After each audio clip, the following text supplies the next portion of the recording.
la dernière. Bonsoir à toutes et à tous, bonsoir Radio Nova. Bienvenue dans la dernière, en direct et en public. Le Théâtre L'Européen à Paris. Bienvenue à toutes et à tous. Nous sommes le dimanche 23 mars 2025 et c'est l'anniversaire d'Arnaud Lagardère et d'Arlette Laguillet. Faites ce que vous voulez de cette information. On est quand même sur deux profils psychologiques qui tendraient à prouver que l'horoscope, c'est bien de la merde. C'est également un 23 mars en 1919 que Benito Mussolini crée les faisceaux de combat qui deviendront les fascistes. Oh, on apprend des choses dans cette émission. Il crée également, à cette occasion, les Bruno Rotaio. À peu près sur le même modèle. 23 mars, c'est également le jour de décès de Stendhal. Oh là là. Oui, c'est triste. En 1842, célèbre écrivain qui est à l'origine de ce qu'on appelle le syndrome de Stendhal. Le saviez-vous ? Ce sont des troubles qui apparaissent devant certaines œuvres, de sorte de transe mystique. Eh bien, moi, je suis victime de ces troubles lorsque j'écoute les chroniques de celle qui est à mes côtés. Juliette Arnaud est là. Et bonsoir. C'est vrai. Non, c'est faux. Si, c'est vrai. Non, c'est faux. Ça va, Juju ? Très bien. C'était quoi le meilleur moment de ta semaine ? C'est quand tu m'as appelé et que tu m'as dit, ça y est, j'ai lu un livre de Stendhal. Ah oui, et après tu t'es réveillé. C'est ça, voilà. Non, après tu t'es évanoui. Puisqu'on parle de gens qui lisent des livres de Stendhal. Oui, vous connaissez le syndrome de Jan Moix ? Eh bien, c'est le malaise ressenti parfois face au génie. Et c'est ce qu'on ressent face à Aymeric Lomprey qui est avec nous également. Bravo Aymeric déjà pour ta présence. Merci. C'est quoi ? Est-ce que t'as passé une bonne semaine, Aymeric ? Non, j'ai eu une gastro là en début de semaine. Ouais. Vraiment ouais, c'est la vérité ? Ouais, j'ai une gastro ou une gueule de bois, j'arrive jamais à savoir. Ouais, c'est ça.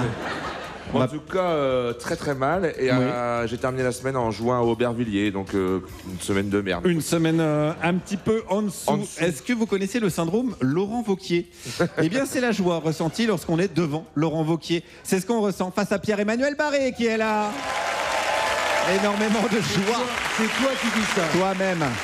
C'est toi, Laurent Wauquiez. Ça va, Pierre-Emmanuel ? Ça va très bien. Et qu'est-ce que t'as passé une bonne semaine ? C'était super, c'était l'anniversaire d'Aymeric et j'étais pas invité. Oh. Ah, c'est vrai que c'était ton anniversaire. Oui, lundi, la gastro. Et est-ce que t'as eu un du coup, c'est une gueule de bois. Une enquête encore résolue. Nous rejoindrons pendant l'émission Audrey Vernon, Florence Mendes, Marie Trébert.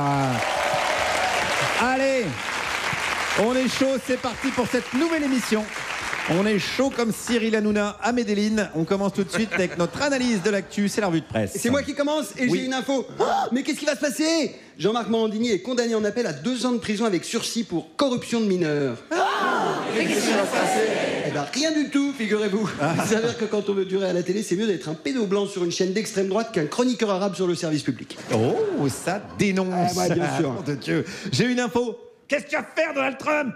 Raphaël Glucksmann menace les États-Unis de vouloir reprendre la statue de la liberté. Qu'est-ce qu'il va faire ? Ah, tu vas rien faire du tout, tu vas te calmer. Rafou, c'est un taré, il va arriver chez toi. Il est...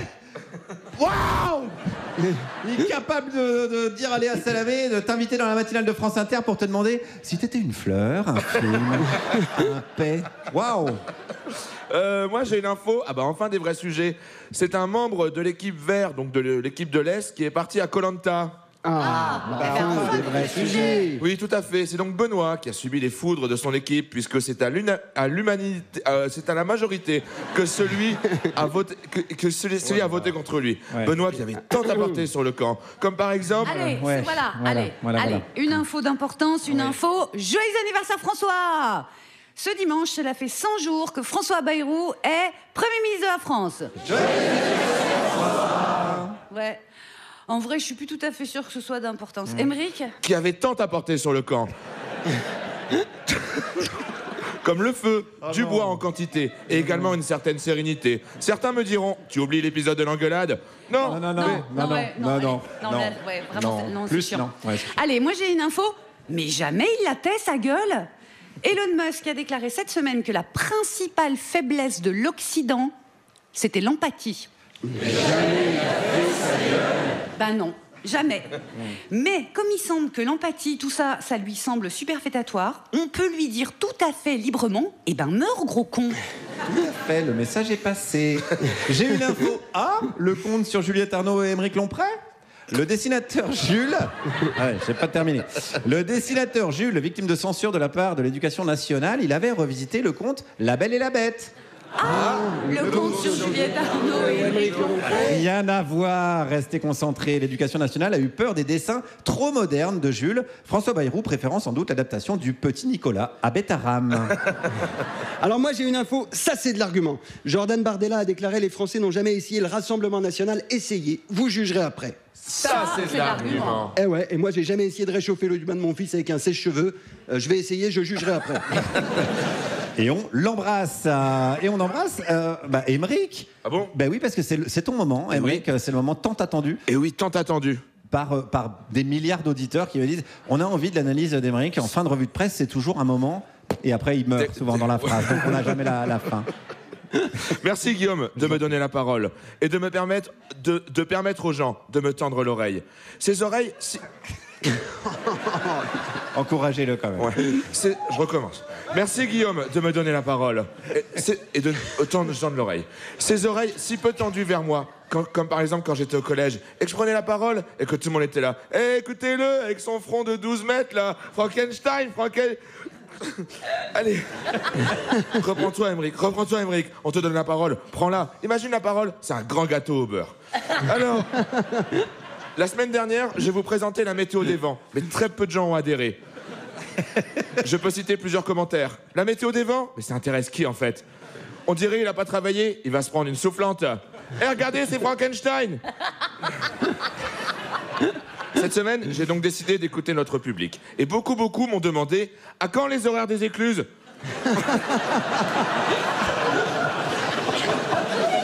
Non, personne n'a demandé ça. Et il est donc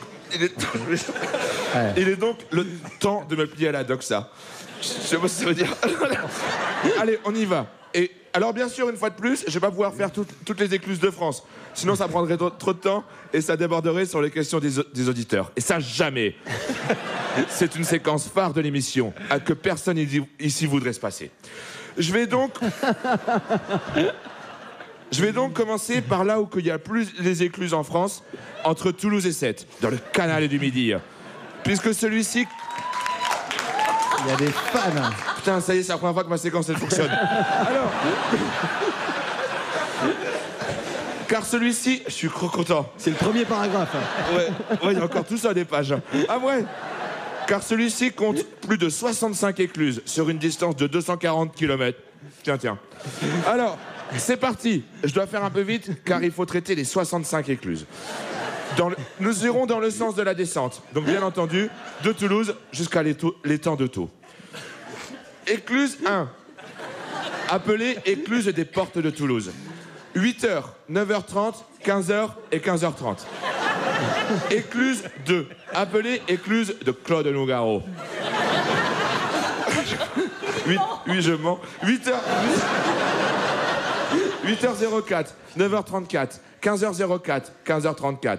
Écluse 3, appelée écluse de Big Flo et Oli. 8h20, 9h50, 15h20, 15h50. Écluse 4, appelée écluse de la mort. Car nombreux sont les marins qui y ont péri, comme Cortés ou tant d'autres. 11h, 11h20, 16h, 16h20. Écluse 5, appelée écluse aux 1000 donjons au beurre. Non, Émeric. Quoi? Émeric. Oui. Comment tu fais? Pour être aussi précis? Non. Non, mais je veux dire, pour que ce soit de moins en moins bien. Mais tu déconnes, Guillaume. Attends, tout le monde est intéressé. En plus, bah ouais. Guillaume, sors de ton parisianisme. Moi, je suis sûr qu'il y a plein de pénichés qui sont là. Bah merci, enfin, merci. 2 ans que j'attends au niveau de l'écluse de Big Flo et Oli. Je suis bien content d'avoir les horaires. Merci, Émeric. Pas de quoi, Francis. Bon. Non, c'est moi, je te remercie. Merci. Mais autour d'un pasta, gars. Ok. On peut remercier quand même. On peut applaudir Émeric parce qu'il n'a pas démérité. Merci Émeric pour toutes ces informations d'intérêt général. Je voudrais avoir une pensée pour les gens qui nous écoutent en bagnole et qui ont dû essayer d'en finir en se foutant dans le fossé. Ceux qui ont réussi ont de la chance. Ils n'entendront jamais ce qui suit. C'est la publicité. Vous êtes bien sur Radio Nova, c'est la dernière avec Juliette Arnaud, Émeric Lompré, Pierre-Emmanuel Barré. Et il est l'heure d'accueillir nos invités du jour. Ils sont 2, ils sont journalistes, c'est des anciens de Libération. créateur, cofondateur du site Les Jours. Mesdames et messieurs, Raphaël Garridos et Isabelle Roberts sont avec nous. Bienvenue les amis. Merci de l'invitation. Ça va, vous allez bien? Ouais. Impeccable, impeccable. On va parler donc évidemment pendant 2 heures certainement un peu indépendance des médias. Peut-être un peu Vincent Bolloré? Ah oui. Si ça vous dit ou pas? Il y a une attente. Mais avant ça, on voulait revenir sur votre parcours, tout simplement. Peut-être pas depuis le tout début, mais savoir pourquoi le journalisme vous a titillé à un moment donné. Est-ce que c'était en même temps d'ailleurs? Oui. Et pourquoi alors? En fait, on a eu envie de devenir journaliste à Libération. On lisait Libération énormément. Ah oui, d'accord. Et il se trouve qu'on... Et vous aviez à peu près quel âge? Quand on voulait devenir journaliste à Libération, Ouais. Quand on est arrivé à Libération, on avait 25 ans, quelque chose comme ça. Et puis, on a écrit à Libération, on s'est accroché et on est devenu journaliste à Libération. Mais vous avez envoyé un CV en même temps? On n'a pas envoyé un CV, en fait, on a écrit à un journaliste. Et nos lettres lui ont plu, il a voulu nous rencontrer. Les deux. Et après, on s'est accroché à la table, on s'est cadenassé, on n'est plus parti. C'était la même lettre. Ouais. D'accord. Et donc, On se connaissait déjà un petit peu, en fait. Ouais. Et vous avez toujours bossé ensemble? Oui. Oui. Ok. D'accord. Donc, très bien. Non, très bien. Et pourquoi alors, vous avez été journaliste média, ça il faut Oui. le dire. Dès le début, vous avez été journaliste média? Ouais. Bah, en fait, comme on est en train de tout dire, bon, ok, d'accord. Ouais, on habitait ensemble, on regardait beaucoup la télévision ensemble de manière un peu bizarre. Vous commentiez la télévision depuis votre canapé? Oui, beaucoup. On regardait beaucoup. Cyril Hanouna. Cyril Hanouna, Cyril Hanouna. Il était Déjà pas à né. l'époque. Il était pas né encore. Mais justement, quand vous arrivez à Libé, c'est le Libé de quelle époque? Sachant que le Libé, donc des débuts, c'est 1973. Bon, bah là, Ouais, vous êtes à non, peine non, on né. était pas là. C'est le Libé Voilà. des années, c'est le Libé des années 2000 en fait. Voilà. Donc c'était avec des actionnaires encore avec Serge lesquels vous Julie- étiez Serge d'accord. Julie. Il y avait encore Serge Julie. Ouais. Ok. Ouais. Il y avait encore Laurent Geoffrin. Ah oui. On l'a connu. Mais il nous regarde de là-haut. Il a eu plusieurs saisons, Laurent Geoffrin. D'accord, ok. Et comment vous avez vu évoluer Libé? Parce que il va sans dire qu'à un moment donné, vous êtes parti de Libé. Il se trouve que c'est au moment où Patrick Drahi a racheté Libé. Alors, corrélation, causalité, qu'est-ce qui s'est passé? Coïncidence. Est-ce que vous vous êtes dit, là, on va plus pouvoir bosser dans des bonnes conditions? Ou est-ce que vous en aviez marre, tout simplement? Ou autre chose? Bon, il y avait un peu des deux. Il y avait, en fait, on s'est retrouvés. Nous, on n'a connu que des crises à Libération. Hein. Et vous ne vous remettez jamais en question? Vous dites jamais, c'est bonne. Ça va mieux depuis que vous êtes parti. Je pense que la crise a commencé quand on est arrivé, en fait. Donc, bon. Et c'est vrai que ça va un peu mieux maintenant qu'on est parti. J'ai l'impression, ce journal. Qu'est-ce que tu appelles des crises? Ah bah les crises, Plus de pognon, c'est plus des de- crises d'argent en permanence. D'actionnaires, plus d'actionnaires, un actionnaire qui s'en va, il faut retrouver un autre actionnaire. Voilà, ce genre de choses. Et des grèves, parce que les journalistes sont jamais contents dans ce genre de cas, évidemment. Et là, il y avait effectivement une très très longue grève. Je ne sais pas si des gens s'en souviennent encore, qui s'appelait. Elle avait pris un nom. Ce mouvement avait pris un nom qui s'appelait Nous sommes un journal, qui était Nous sommes un journal et pas un restaurant en l'occurrence, parce que c'est ce que semblait vouloir faire la direction de l'époque. Et puis il y a eu une espèce de grande vague de départ volontaire avec le rachat de Patrick Drahi. Et là, on s'est dit, mais on parle que d'un plan social et on parle jamais de rédactionnel, alors qu'avec quelques autres, on s'était mis, nous, à réfléchir à ce qu'on avait envie de faire, d'abord à Libération, et puis quand on a vu que c'était pas possible à Libération, on s'est dit, bah, faisons-le ailleurs. Parce que vous craigniez à l'époque un changement de ligne éditoriale ou manque d'indépendance? Surtout, il y a eu un moment où Libération était vraiment au bord du dépôt de bilan. Ah, donc c'était plus... Mais c'est vrai que c'est à ce moment-là qu'on a commencé à se voir tous les jeudis. Ça s'appelait les apéros de l'avenir. Et qu'on a eu... Ah ben, ça ressemble vachement à ce qu'on fait. Mais nous, ça s'appelle les apéros tout court. On a pas... Et on verra pour la future. Ah donc oui, vous voyez déjà entre quelques journalistes. Ouais, et c'est là qu'on a eu l'idée des jours, qu'on a commencé à construire les jours, et puis est arrivé Patrick Drahi avec son plan social, qui nous a permis de quitter Libération dans de bonnes conditions et de financer aussi les jours. Donc, on arrive à Les Jours. Qu'est-ce que Les Jours exactement? Déjà, pourquoi ça s'appelle Les Jours? Alors les jours, c'est pour dire, c'est justement pour dire l'info qui dure. Et nous, on n'est pas là. Merde, j'ai tapé, pardon. Ouais, c'était la seule consigne de l'émission. Vous pouvez dire ce que vous voulez, mais vous ne tapez pas sur cette putain de table. Et on évite les gros mots aussi, quoi. Ah oui, excusez-moi. Bah, ça fait chier, quoi. Sur cette satanée table. Alors, pourquoi les... Donc c'est de l'info qui dure, mais alors quel est le lien avec les jours? Ça dure plusieurs jours. On est là aujourd'hui, on sera là demain. Ah. Et on était là hier aussi. Wow, ils ont bossé le marketing, les slogans et tout. Pas mal, pas mal. Oui, ça s'applaudit, bien sûr. Et l'idée de quitter la presse papier, c'était une évidence, ça a été un peu un crève-cœur. Enfin, j'imagine. Non, pas du tout. C'était pas tant la presse papier. Enfin, si, c'est vrai, parce qu'il y a un problème avec la presse papier. Ça a évolué depuis, mais en tout cas, il y a une dizaine d'années, il y avait un vrai problème, c'est que c'est un processus industriel assez lourd qui fait qu'en fait, toute la fabrication du journal est tournée autour du papier et qu'on peut jamais inventer, en fait. On peut jamais. Il y a quelque chose d'extrêmement lourd, en fait. Un manque de souplesse. Un manque de souplesse et puis aussi, nous, ça nous semblait fou cette idée que la qualité serait sur le papier et sur Internet, il y aurait que de la daube, quoi. Combien de fois on a entendu ton papier, il est pas terrible, mets-le donc sur Internet, quoi. Enfin, c'est vraiment la poubelle, quoi.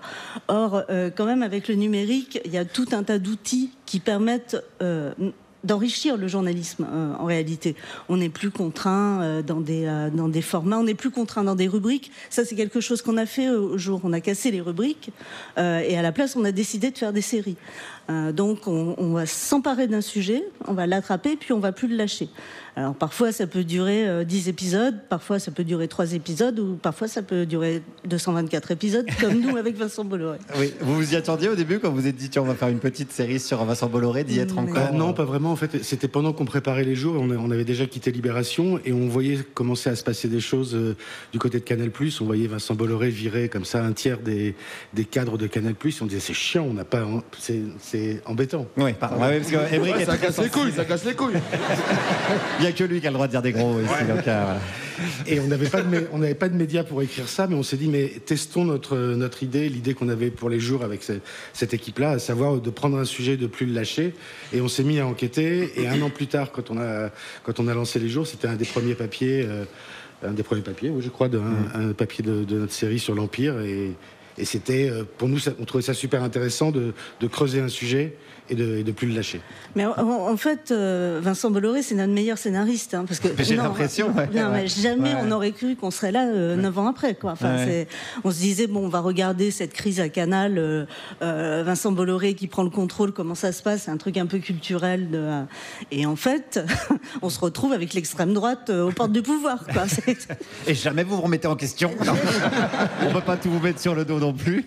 Mais c'est intéressant d'insister là-dessus, sur votre manière de feuilletonner. Souvent, c'est ce qu'on reproche à des médias en ligne. D'ailleurs, on dit, mais attendez, vous feuilletonnez. Vous assumez complètement le truc. Oui, c'est construit un peu comme une série Netflix. Totalement comme une série. Sauf que c'est de la réalité, évidemment. Exactement. Ouais. On est parti d'une vieille idée, d'une vieille série qui s'appelait The Wire. Je ne sais pas si des gens la connaissent ici. Mais enfin, il y a des vieux dans cette émission. Très bien. Je l'ai fait il n'y a pas longtemps avec des étudiants et personne ne connaissait. Con de jeunes. Les enculés. Non, Émeric, enfin... C'est pas vrai. Et non, mais précise, parce qu'il y a des gens peut-être qui connaissent pas. On est écouté par des jeunes aussi. The Wire, c'est une série américaine d'un journaliste au départ qui s'appelle David Simon. C'est une série de fiction. Sauf que cette série-là, elle est née des articles de David Simon dans un journal qui s'appelait le Baltimore Sun et qui était consacré au trafic de la drogue.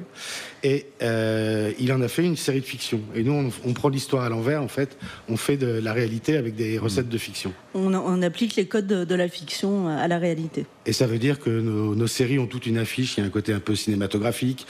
Toutes nos séries ont des personnages qui reviennent comme ça régulièrement dans chaque épisode, comme Vincent Bolloré, Cyril Hanouna, etc., pour nous concernant. Et il y a cette idée d'avoir les codes de la série et de renouer finalement un peu avec la presse du 19e siècle où la personne n'était née. Juliette, non, toujours pas. Pratiquer le... Non. Oh là là. Pratiquer le feuilleton. Non, une autre Juliette. Tu sors. J'adore Baba. On va en reparler. En tout cas, on va feuilletonner aussi parce qu'on va se retrouver dans quelques instants. Restez avec nous. On a encore plein de questions à vous poser, mais on va d'abord faire une petite pause musicale, car comme le disait le poète Florent Pagny, presque qui roule, pas vraiment cool, presque qui roule, me casse les couilles.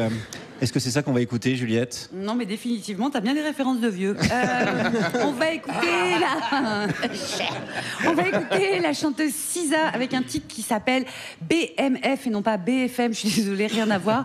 Vous allez reconnaître l'air de The Girls from Ipanema, mais ici, c'est la chanteuse qui reluque un garçon du sud des Détroits. C'est bien, ça change. C'était Cisa avec BMF. Vous êtes toujours à l'écoute de Radio Nova, c'est la dernière avec Juliette Arnaud, Pierre-Emmanuel Barré, Aymeric Lompré et nos invités Raphaël Garrigos et Isabelle Roberts. Et nous a rejoint Florence Mendes que nous entendrons dans quelques minutes. Mais avant ça, Pierre-Emmanuel, c'est l'heure de vomir ta haine sur Aymeric et de parler de tes amis imaginaires. Bien non, Guillaume. Une fois de plus, vous faites fausse route. Aujourd'hui, point d'animosité, fi de l'acrimonie, car c'est le printemps. Le soleil brille, les pruniers sont en fleurs. Sentez, ça sent l'herbe grasse, ça sent la pâquerette, ça sent la jacinthe, ça sent la bite. Mais c'est mes doigts qui sentent la bite. Qu'est-ce que j'ai bien pu mettre dans mon cul qui sent la bite? Bref, aujourd'hui, je respire la bienveillance. Je respire la bienveillance et je voudrais profiter de ce moment d'apaisement pour présenter à Aymeric mon grand jingle du pardon, parce que c'est important de savoir reconnaître ses erreurs. Jingle.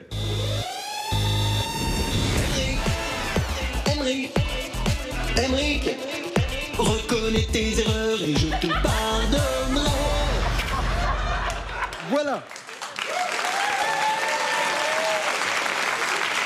Voilà, Aymeric, j'ai fait un pas vers toi. N'hésite pas à faire un pas vers moi, comme ça tu auras fait ton sport pour aujourd'hui. Intéressons-nous maintenant à nos fidèles auditeurs. Et cette semaine, c'est Marie-Blanche qui nous écrit de Saint-Roustan.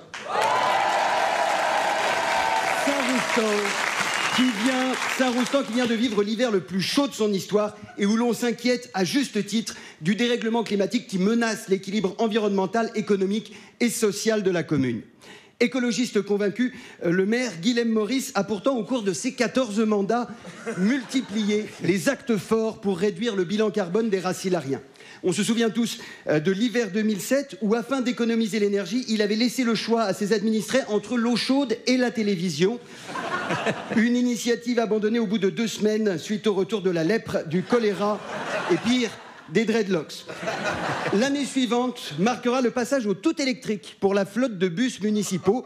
Une décision avant-gardiste, mais hélas infructueuse, puisque pour éviter l'utilisation de batteries contenant des métaux rares, la ville avait opté pour des véhicules branchés sur secteur.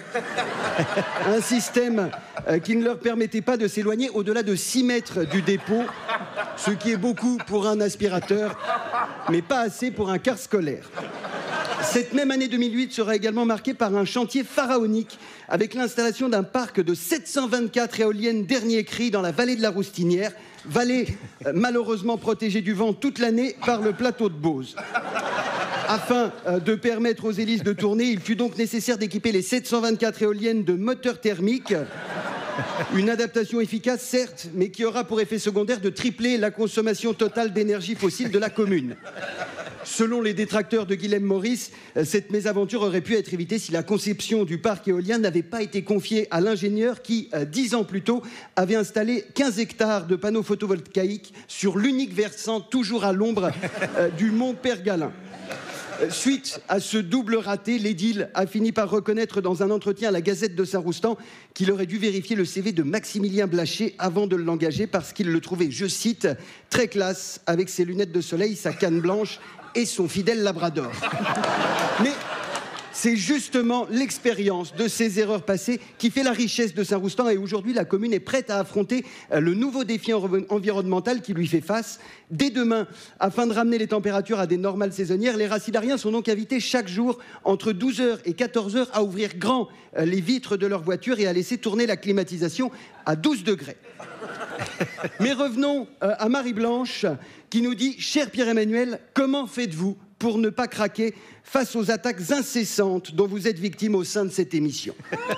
Eh bien, Marie-Blanche, je me suis lié d'amitié avec Malou, notre ingénieur son, et ensemble, nous avons trouvé un moyen de résister. Vous en saurez plus très vite. On se retrouve la semaine prochaine. D'ici là, si vous avez des questions, posez-les à vos proches. Et si vous n'avez pas de proches, posez-vous des questions.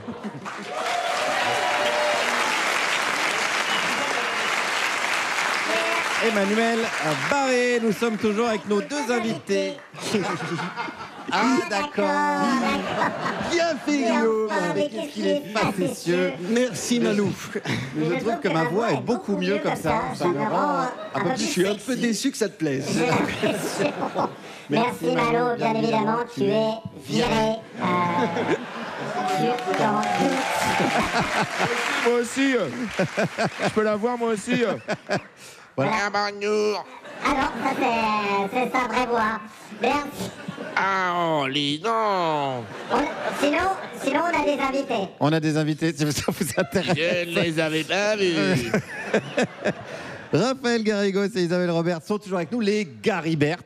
Et c'est un petit peu le moment de parler de Vincent Bolloré, puisqu'on en a un petit peu parlé en première partie de cette émission. Vous avez commencé donc une enquête au long cours, mais qui n'était pas prévue pour être au long cours, sur Vincent Bolloré. Pourquoi vous êtes intéressé à lui déjà Quel est le début de cette enquête? Quand il rachète Canal? Oui, quand il prend le contrôle de Canal, parce que il a pris le contrôle en passant par Vivendi en fait. Et donc c'était en 2015 et là il vire toute la précédente direction. Jusque-là, rien que Jusque-là, bon, classique, ouais. Dans le monde enchanté de l'entreprise. Mais à l'époque, il n'a pas cette réputation de facho, extrême droite, etc. Ah non, pas du tout. Ouais. Mais ça vient pas tout de suite d'ailleurs. Ça vient progressivement. Parce qu'en fait, au départ, il y a tout un moment où on se demande mais qu'est-ce qu'il est en train de foutre exactement. C'est-à-dire qu'il arrête les guignols. Enfin. Il les fait mourir à petit feu, plus exactement. Il arrête l'investigation. Il se débarrasse de Patrick Menet du zapping. Et on se dit, bon, bah, il va perdre des abonnés, en fait. On sent qu'idéologiquement, bon, ouais, ça commence à puer un petit peu du cul. Déjà, c'est un peu bizarre, ouais. Mais bon. Il n'a pas supprimé le Canal Football Club, quoi. Ouais, c'est ça, voilà. Ouais. C'est ça, c'est toujours là, ouais. C'est toujours là. Ok. En fait, le virage idéologique arrive en 2019, quand il fait venir Éric Zemmour sur CNews. Et en fait, ce qui est fascinant, c'est à quel point il détruit les rédactions. Ça commence par iTélé. Là, c'est en 2016. Je ne sais pas si vous vous souvenez. En 2016, il annonce l'arrivée du formidable Jean-Marc Morandini à l'antenne. On en reparlera, on va en reparler. Voilà. Jean-Marc Morandini, tout le monde se met en grève, naturellement. Ouais. Et ben en fait, Vincent Bolloré ne cède pas, mais pas d'un iota. Et toute la rédaction part. Et ça, en fait, c'est la matrice de la pensée bolloréenne. Il fera la même chose ensuite à Europe 1. Il fera la même chose au JDD. Beaucoup plus récemment. Il a fait la même chose à Paris Match avant de le revendre à Bernard Arnault. Et en fait, ce qu'il fait, c'est qu'il vide des rédactions et il les remplit de, j'allais dire petits fachos, mais journalistes de valeurs actuelles. Oui, c'est ça, c'est un synonyme. Des merdes, on peut dire. Oh, dis donc, Émeric, enfin. Non, mais c'est... Ce qu'il y a d'un petit peu étrange à mon sens, c'est que justement tous les journalistes des autres médias ont vu ce qui est arrivé aux journalistes d'ITélé, et pour autant on dirait que, et après il s'est reproduit la même chose dans les différentes rédactions que vous avez mentionnées. Ils auraient peut-être pu, envisager d'autres méthodes, parce que ça, de toute évidence, ça lui pose absolument aucun problème. Mais en fait, les journalistes ne se rendent pas compte que ça va leur arriver. Moi, j'ai eu des discussions avec des gens du JDD 15 jours avant que ça leur tombe sur la tronche, et ils disaient ouais, mais nous c'est pas pareil, on va arriver à s'arranger avec la direction. Et je pense qu'on n'y croit pas tant que ça n'arrive pas, quoi. Et puis une fois qu'on vous met Geoffroy Lejeune de Valeurs Actuelles à la tête de la rédaction, c'est trop tard. Là, c'est très concret quand même. Ouais. Voilà. Mais est-ce qu'il gagne de l'argent avec ça, ou c'est uniquement de l'influence, comme on dit? Alors avec le JDD, il perd de l'argent. Ouais, c'est ça. Avec Europe 1, les audiences étaient vraiment très très pourries. Elles sont en train de remonter grâce à Pascal Praud et Cyril Hanouna. Oui, mais ils perdent toujours de l'argent. Il perd toujours de l'argent. CNews, ça s'est mis à marcher, ça dépasse maintenant iTélé. BFM, pardon, avec cette super recette qui est de mettre 4 gars autour d'une table et de s'engueuler.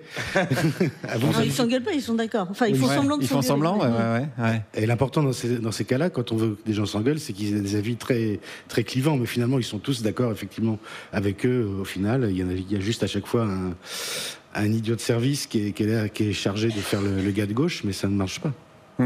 On va y revenir évidemment parce que ça ressemblait un peu à notre émission quand t'as dit on met des gugus autour d'une table. C'est pour ça que j'ai commencé à me dire merde. Qui raconte n'importe quoi. J'étais là, mais c'est notre concept en fait. Nous, il y a de l'alcool. Et nous, il y a de l'alcool en plus. Eux, peut-être il y en a un petit peu aussi. On va y revenir. On va donner en attendant la parole à celle qui s'est faite virer. Alors non pas de CNews et non pas de Canal+, mais de France Inter, de M6 et de Harry Habitant Magazine. Elle a donc toute sa place ici. C'est Florence Mendes qui est avec nous.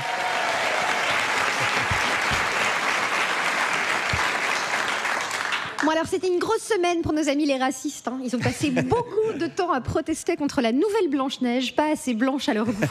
Alors l'actrice qui l'incarne est en effet colombienne. J'avoue que moi, Blanche-Neige colombienne, bon, ça me fait moins penser à un conte de fées qu'à un gros saladier rempli de coke, mais c'est pas le problème. Donc la droite s'est également offusquée de voir les nains remplacés par des créatures en images de synthèse, suite notamment au coup de gueule de Peter Dinklage, qui jouait Tyrion Lannister dans Game of Thrones. L'acteur d'1m35 a lui-même toujours refusé de jouer des rôles dégradant, celui d'un gnome dans Harry Potter, d'un lutin dans un film de Noël, du rôle principal dans un biopic sur Sarkozy. Moi, c'est les noms des nains que je trouve complètement cons, dormeurs, joyeux, grincheux. On dirait qu'ils se sont inspirés de mon cycle menstruel. De toute façon, dans ces contes de fées, tout est à revoir. Cendrillon et ses 12 coups de minuit, on dirait ma soirée speed dating d'hier soir. La petite sirène, pour être avec l'homme qu'elle aime, elle doit sacrifier sa voix, autrement dit fermer sa gueule et changer qui elle est. Moi, je pense que le prince, il l'a mauvaise parce qu'elle a une plus grosse queue. Et la Belle au bois dormant, dans la vraie vie, on appelle ça l'affaire Pellico. Voilà. Bon, bref, c'est pas du tout de ça dont je voulais vous parler. J'ai lu que Donald Trump prévoit de virer 1155 scientifiques de l'Agence américaine de protection de l'environnement. Donc Donald Trump, ce grand intellectuel, qui, je le rappelle, pendant le Covid, avait suggéré aux gens de boire de l'eau de Javel pour guérir. Bon. Alors, au sujet de l'environnement, j'ai eu un débat avec une meuf sur les réseaux sociaux qui m'a dit « Les écolos, ils sont un peu agressif. Tu sais ce qui est agressif, Josiane? La fin du monde, c'est agressif. Voilà. Les incendies, les inondations, les pandémies, ça, c'est agressif. Et quoi, si un jour ta maison, elle brûle et que t'as les pompiers, ils te disent sautez, madame, tu seras là. Vous avez pas dit s'il vous plaît. Non, mais ce déni, ça me flingue. Je suis sûre que si elle rentre chez elle et qu'elle trouve son mari en train de se faire sucer par la voisine, elle se dira ben ouais, il s'est fait piquer par une guêpe, il avait besoin d'aide et elle avait pas d'aspi-venin. Bon. Alors, c'est vrai, il y a aussi des donneurs de leçons, d'accord? Comme par exemple Nagui. Voilà, Nagui qui, on l'embrasse, qui a reproché à une candidate de n'oubliez pas les paroles, de vouloir s'acheter avec ses gains un fourgon aménagé pour voyager. Donc il lui a reproché ça. Nagui qui, rappelons-le, a fait un aller-retour en jet privé pour aller voir un match de foot, voilà. Donc Nagui qui te reproche de pas être écolo, c'est comme Oscar Pistorius qui se moque de ta pédicure, tu vois. Alors pire que les gens dans le déni, il y a les climato-sceptiques. Alors il y a les climato-sceptiques qui pensent que le réchauffement climatique, ça n'existe pas, ou alors qu'on va s'adapter. Ben oui, c'est bien connu, si le niveau des océans continue de monter, on développera des branchies. Les températures deviennent insupportables, on aura une bosse dans le dos, voilà, pour stocker de l'eau, on puisera dedans avec une paille en mode Capri Sun. Les climato-sceptiques, ils me font passer à Bruce Willis dans le 6e sens, ils sont déjà morts mais ils le savent pas encore. C'est des négationnistes, comme ceux qui nient la Shoah. Bon, dans les deux cas, on est sur des gens qui refusent de croire qu'un gaz tue des êtres humains. Il a fait une blague sur le prépuce de Netanyahou, je le rappelle. On a aussi ceux qui admettent l'existence du changement climatique mais qui nient la responsabilité de l'être humain. Alors ça, c'est Émeric qui sort des chiottes après avoir tout défoncé et dit au suivant je sais pas ce qui s'est passé, elles étaient dans un état, ces toilettes, avant que j'arrive. Voilà, c'est vraiment ça. Alors, les climato-sceptiques, ils nient la réalité malgré des preuves accablantes. On dirait les juges d'instruction dans l'affaire Harry Habitant. Le niveau de la mer monte, c'est parce que les poissons pissent dedans. Non, Jean-Michel, c'est parce que les glaciers fondent plus vite qu'une influenceuse sous Ozempic. Bon. Si ces mecs-là, c'était des enquêteurs dans une série policière, mais ça donnerait des trucs surréalistes comme la victime a été retrouvée les mains attachées et est décédée de 14 balles dans le dos, Johnson. Ça m'a tout l'air d'un suicide. C'est le 6e cette semaine. Oh, et ils ont tous signé Jack l'Éventreur. Bon, les climato-sceptiques, ils ont des arguments mais claqués du genre moi quand je suis allée au ski il y avait de la neige. Oui mais arrêtez de croire que vos expériences personnelles peuvent servir à établir une généralité, nom de Dieu. Si tu croises Jeffrey Dahmer et qu'il te bute pas, ça fait pas de lui un chic type, c'est juste qu'il avait plus faim, quoi, c'est tout. Et en attendant, on continue avec nos bagnoles sur un périph' tellement bouché qu'on se croirait dans une artère de Depardieu. Mais J'ai quand même envie de terminer, voilà mon billet, sur une petite touche d'espoir. Voilà, tendre la main aux climato-sceptiques et les ramener à la raison. Non, je déconne, buvez de l'eau de Javel. Florence Mendes, qu'on peut retrouver en spectacle tous les mardis au Métropole à Paris, le 30 mars à Quimper, le 30 mai à Toulon. Et je rappelle ton roman formidable qui s'appelle Accident de personne. Voilà, ça c'était de la vraie pub pour les choses qu'on aime bien, la fausse pub pour les trucs qu'on n'aime pas. C'est maintenant. Vous êtes toujours sur Radio Nova, c'est toujours la dernière avec Juliette Arnaud, Aymeric Lomprey, Pierre-Emmanuel Barré en direct du théâtre L'Européen à Paris. On est toujours avec Raphaël Garrigos et Isabelle Roberts du site Les Jours. D'ailleurs, abonnez-vous, on peut le dire. Oui. Mais oui, la presse indépendante ne vit que grâce aux lecteurs et aux lectrices. Donc abonnez-vous au site Les Jours. On va revenir un petit peu à tout ce dont on parlait, l'indépendance de la presse, bien sûr, Vincent Bolloré. Mais je suis désolé, Isabelle et Raphaël, il y a des choses extrêmement préoccupantes qui se passent en France et c'est le moment de la panique morale de la semaine. La France a peur. Arrêtez! Voilà, alors je suis désolé de revenir vraiment au vrai sujet de société, mais il y a en France presque 10 millions de personnes qui vivent sous le seuil de pauvreté, presque 3000 enfants qui dorment dans les rues, et... Ah, attendez, breaking news, on me signale une femme voilée qui a voulu jouer au football. On va plutôt partir là-dessus. Allez, on va sur Europe 1, chez Pascal Praud. Il y a un auditeur qui est évidemment contre le port du voile dans le foot et qui rappelle les règles. On n'a pas le droit d'avoir un couvre-chef. Le voile, c'est un couvre-chef. Fin de la discussion. Point. Les règles. Oui, mais là, le problème, ce que vous dites est vrai, mais le voile, c'est pas un couvre-chef. C'est ça qui est... C'est quoi ? Bah, oui, mais à partir du moment où c'est écrit noir sur blanc... C'est un instrument... Non mais, comment vous dire ? C'est pas simple parce que là, l'auditeur, il est contre le port du voile, mais il n'est pas islamophobe. Donc c'est gâché, quelque part. Va au bout de la démarche, tu vois. T'aimes pas Mylène Farmer, sois homophobe, sinon ça sert à rien. Voilà, Pascal, il le sait, ça. C'est quoi le voile dans le sport ? C'est un instrument de propagande de l'islam dans le sport. C'est pour ça que si vous réduisez ça à un couvre-chef, c'est pas le sujet. C'est pas le sujet. Souvenez-vous, quand il prend sa petite voix de tête, c'est pas le sujet. C'est de la propagande. Quand on voit une femme voilée dans la rue, ça incite à être musulman. Moi, quand je vois Aymeric, j'achète des 8-6, je me mets au diabolo. C'est comme ça.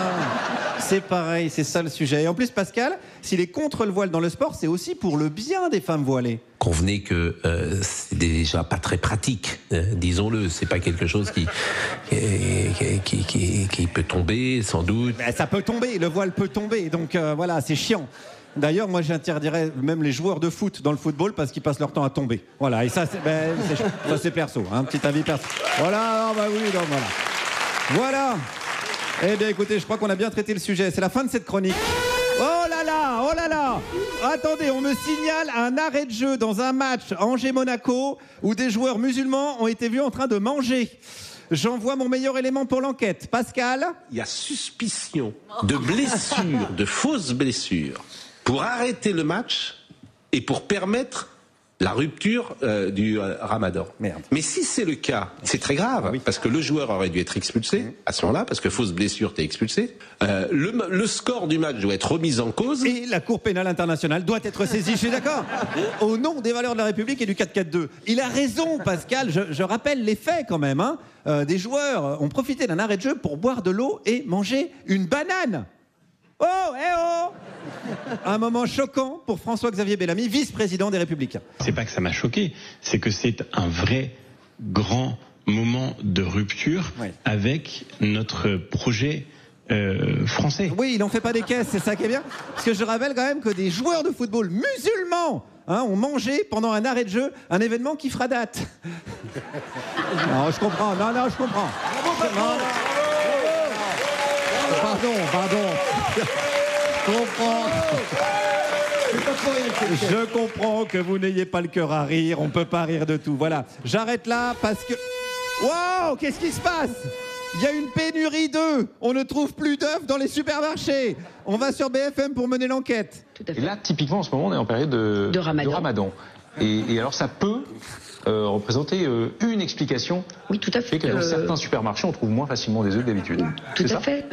Ils cuisinent, ils font leurs gâteaux, ils font tout ce qui va. Donc, oui, il y a une grosse consommation d'œufs actuellement. Putain, c'est incroyable, ces musulmans qui mangent et dont les femmes veulent s'habiller comme elles veulent. C'est terrible ce qui se passe en France. On peut quand même les remercier, les musulmans, pour une chose, c'est que si c'était pas là, il y aurait aucune actu sur les chaînes racistes et islamophobes. Donc pour ça, choukran. Choukran les amis, choukran beaucoup. Merci. Merci Guillaume. On est toujours avec Raphaël Garrigos et Isabelle Roberts du site Les Jours. Et justement, après avoir entendu tous ces braves gens, on a envie de parler de Jean-Marc Morandini. Comment on sent qu'on a vraiment envie. Il y a un besoin, il y a quasiment un besoin. Il y a un désir. Est-ce que non, pas celui-là. Ah bah, l'autre désir. La séquence pour les enfants. Non. Vous étiez surpris, vous vous attendiez à ce que CNews tienne face front et décide de laisser quand même à l'antenne ? Non, on n'a pas été surpris parce que c'est... Ah non, mais parce qu'ils avaient dit, il me semble qu'ils avaient dit il y a quelque temps que... on est d'accord, hein, s'il est condamné... Voilà, s'il est condamné. Définitivement. Définitivement. Oui, donc il va falloir attendre. On voit en cassation... Voilà, c'est ça, il faut attendre la Cour de cassation. Voilà, c'est ça. Et après la CEDH... Attention. Mais oui. Mais pourquoi Bolloré tient autant à Morandini ? Parce que Morandini a des vidéos, c'est ça que t'as dit. Ça peut être une explication. Et on les envoie maintenant. Allez hop là. Vincent Bolloré, il a une caractéristique, c'est qu'il est revanchard. Et en fait, quand il a vendu Direct 8 à Canal+, il y avait... Direct 8 qu'il a fondé lui-même, pardon. Qu'il a fondé. D'accord. Et il l'a vendu à Canal+ en 2011. Et sur cette chaîne, il y avait Jean-Marc Morandini. Et qu'a fait Canal+, la première chose qu'a fait Canal+, c'est de virer Jean-Marc Morandini. C'est ce que j'aurais fait aussi. Donc il l'a pris perso. Il l'a pris perso, et quand il est revenu, il s'est dit, bah tiens, ils en voulaient pas de mon Jean-Marc. Je vais te le recoller, moi. Ah, mais c'est vraiment juste pour ça, tu penses ? Ou c'est de l'interprétation ? Ou c'est... Non, étayé ? il y a beaucoup de ça. Ça fait partie, d'ailleurs... c'est ce qui fait de Vincent Bolloré un personnage finalement intéressant, c'est qu'il y a un moment où il tombe dans l'irrationalité, en réalité. Oui, parce que c'est pas... Là, pour le coup, si c'était vraiment un businessman... Et s'il voyait que son intérêt, il lâcherait des gens comme exactement. C'est là c'est ça qui est fou avec lui, effectivement. Il a pas de logique de businessman là-dessus. Il a une espèce de fidélité absolue. Ce qu'il adore, c'est la fidélité. Il m'a même dit sur un enregistrement qu'on avait publié, il disait nous ici, on n'est pas des prix Nobel, mais on est fidèles. Et ça, il adore ça. Merde, on dit pareil. Je vous invite à regarder l'épisode 3 sur 224 des jours. Il y avait un son qui rappelait ça. Et c'est aussi à ce moment-là où Vincent Bolloré dit un truc super important. Il dit la terreur fait bouger les gens. Et il le dit texto, on l'a publié, c'est vachement bien. Et c'est ça qui fait à chaque fois. La terreur fait bouger les gens. C'est programmatique, quoi, en fait. Dès le début, il annonce oui, c'est ça, il cache rien. En fait, il est limite pas fourbe du tout. Oui, enfin si. Il est en train de dire du bien de Bolloré, là. Attends, c'est un super gars, en fait, non ? Pardon. Très, très sympathique. Non, et puis d'une manière économique, on peut... Enfin, l'émission de Morandini sur CNews... Elle fait elle fait pas mal d'audience, donc, et puis c'est pas une émission qui coûte cher, comme à peu près toutes les émissions de CNews. Donc de toute façon, économiquement, il s'y retrouve. Oui, il s'y retrouve là-dessus, mais c'est oui, on s'inquiète pour son porte-monnaie. Non, mais pensez quand même qu'avec toutes ces histoires de condamnation, Jean-Marc Morandini, il est passé à un salaire de 8 000 € par mois. Le pauvre. Et il était à combien avant ? Il était à 20. Ah ouais. 20 euros. Ouais, c'est pas énorme. Il n'y a aucune logique dans C'était moins que nous, dis donc. C'est les cadeaux pour les enfants, ça coûte cher. Mais oui, mais Florence, elle a son analyse. Alors, on a parlé de Jean-Marc, parlons de Cyril. Quel est le rôle de Cyril Hanouna dans le dispositif Bolloré ? Et est-ce que là, il est en train de le lâcher comme on le suppute ? Alors, Cyril Hanouna, c'est l'excroissance populiste. Ouais. C'est-à-dire que on va dans tout le dispositif, on va avoir la presse écrite JDD, on va avoir la chaîne Info, parce que avec des petits guillemets, voilà, on met avec les doigts. C'est news. Ouais. Et puis on va avoir l'espèce de Pepe Grillo, si on veut faire une comparaison en Italie, une espèce de bouffon populiste qui finit par faire de la politique en réalité. Et donc on va avoir le même thème qui se décline, mais par exemple l'histoire de la rupture du jeune pendant le match de foot, quoi. Enfin, ça fait le tour des plateaux avec c'est un scandale. Qu'est-ce que vous en pensez? Et bien sûr, tout le monde est d'accord avec le patron Cyril Hanouna, etc., etc. Donc mais Cyril Hanouna, il a eu quand même une place particulière, c'est-à-dire qu'il est devenu presque lui-même un média en réalité. Il a plus besoin de chaîne. C'est ça l'histoire de sa chaîne numérique là. Est-ce qu'il est en train de le laisser partir? C'est ce qui se rien dit, n'est moins sûr. Bah, disons qu'il est censé partir sur M6. Nous, les dernières infos qu'on a, c'est que si jamais son truc numérique marche, peut-être qu'il va le garder, ne pas aller sur M6 et faire une espèce devenir cette espèce de média, comme on a pu voir d'ailleurs aux États-Unis, dans la campagne de Trump, avec l'importance de podcasteurs style Joe Rogan, etc. Mais là, il a annoncé qu'il arrêtait, non il a annoncé qu'il arrêtait mercredi prochain, effectivement. C'est ça. Pour nous, c'est super parce qu'on regarde tous les soirs et c'est quand même. On perd beaucoup de points de vie. Encore des épisodes. C'est quand même la Darka. Alors ça, vous l'expliquez comment justement qu'il annonce que dans 3 jours, c'est terminé? Peut-être que c'est lié au fait qu'il avait plus que 3 pubs dans son émission. Oui, il y a un aspect financier. Il y a un aspect financier. À un moment donné, il va pas. Il a une boîte de production qui est dirigée par Stéphane Courby, et Stéphane Courby, c'est pas exactement un poète quand on parle d'argent. Donc je pense qu'à un moment donné... C'est bien dit. À un moment donné, oui, il y a le réel qui les a rattrapés. Voilà. Okay. Mais maintenant, sur M6, c'est pas fait. Vraiment, c'est pas fait. L'émission, là, c'était un test. Affaire à suivre. Le suspense est total. On pourrait le faire venir sur Nova. C'est vrai qu'il va finir avec nous. On a un peu de place encore sur la grille. Faut voir, entre Jean-Michel Apathy. Je ne sais pas qui est-ce qu'on va récupérer. En tout cas, merci Raphaël et Isabelle. On a encore plein de questions, évidemment, à vous poser. Mais on va continuer après une petite pause musicale. Car comme le disaient les poètes Magic System, on a été critiqué partout. Oh yeah, c'est la télé, c'est la télé, c'est la télé, c'est la télé, c'est la télé. Oh ouais. Juliette, c'est ça qu'on écoute? Non. Toujours pas. J'ai pas de bol, moi. Non, mais on va aller plus, pareil, vers des poètes revendicatifs, mais on va aller vers le rap US. De Public Enemy, l'année de la naissance d'Emeric, 1988. Plus tard, 2 ans plus tard, il chanterait Fight the Power, mais là, il proclamait Don't believe the hype, c'est-à-dire ne croyez pas au battage médiatique, gardez l'esprit critique. C'était Public Enemy, Don't believe the hype. Vous écoutez toujours Radio Nova. C'est la dernière. Juliette Arnaud, Pierre-Emmanuel Barré, Émeric Lompré et nos invités Raphaël Garrigos, Isabelle Roberts. Et nous a rejoint autour de la table la spécialiste des animaux. C'est vrai qu'on a déjà pas mal parlé de blaireaux, de tanches et de grosses buses. Eh bien, on va continuer, mais on va le faire avec Marie Trébert. Bonjour, bonjour. Bonjour Marie. Bonjour. Alors j'aime aussi les animaux qui ont disparu. Aujourd'hui, je vais vous parler de dinosaures. Parce qu'en fait, il m'est arrivé un truc l'autre jour assez curieux. J'étais sur Internet à la recherche de littérature scientifique au sujet de la reproduction des dinosaures.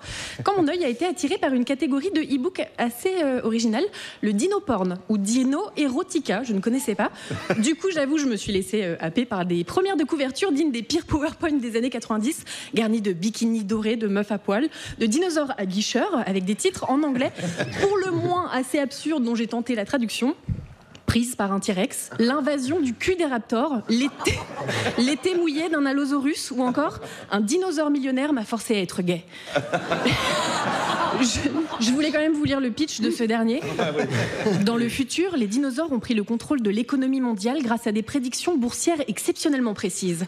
John, un jeune homme fraîchement embauché pour être l'assistant de l'une des plus grandes sociétés commerciales de Wall Street, rencontre son patron, un T-Rex qui s'appelle Oliver Anderson. Bah alors, ni une ni deux, j'ai quand même scrollé, je suis allée lire quelques commentaires en ligne. Alex3278, 1 étoile sur 5. J'étais pleinement convaincue que cette histoire pouvait être réelle et excitante, jusqu'à ce qu'il Ils disent que le dino se branlait. Comment un T-Rex avec ses petits bras pourrait-il atteindre son pénis? C'est insensé. Je comprends ta colère, Alex. Jeff, 4321, 3 étoiles sur 5.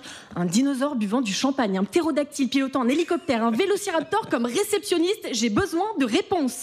Mais moi aussi, Jeff, j'ai besoin de réponses et surtout de savoir comment les T-Rex se branlent. Alors, je me suis mise en mode journaliste d'investigation du cul. Je scrute l'écran, prix 2,99. Je ne contrôle plus le pointeur de ma souris. Des gouttelettes de sueur se forment sur mon front. Je frémis, je mets l'ouvrage dans mon panier. 2,99, faut vraiment être con pour payer ça, vraiment. Vraiment être con. Et puis merde, j'ai dépensé sans compter, j'ai cliqué sur acheter. J'ai donc lu pour vous ce soir cet énorme pavé de 13 pages. J'arrête le suspense, oui, dans les livres, les T-Rex sont des énormes tubs, genre vraiment énormes. Il n'y a pas à dire, on se régale de l'absurdité du genre et on se fend bien la poire. Mais j'ai quand même été un peu gênée de constater à quel point Oliver Anderson n'avait que faire du consentement, qui littéralement, et c'est dans le titre, force un jeune homme à avoir des rapports dans son bureau. J'ai lu dans la foulée une interview de la professeure Clarissa Smith, co-rédactrice de la revue universitaire scientifique Porn Studies, c'est vraiment la science du porno. Et selon elle, ces délires anachroniques paléozoophiles catalysent un imaginaire aux proportions monumentales, réveillant les libidos tourmentés. Alors le dino-porn permettrait d'ouvrir les horizons sexuels, de faire une pause dans la réalité pour explorer quelque chose d'étrange et de sensuel. Alors, plus 10 points pour Gryffondor pour l'imaginaire étrange et sensuel, mais j'avoue que la vision mascu hard à base de dinos avec des gigatubs durs en érection, incarnant systématiquement des prédateurs sexuels affamés de cul se jetant sur leur proie comme sur la carcasse d'un animal mort, sous prétexte d'évasion sexuelle, ça m'a un peu malaisé. Et c'est pareil dans Prise par un T-Rex, que j'admets aussi avoir lu.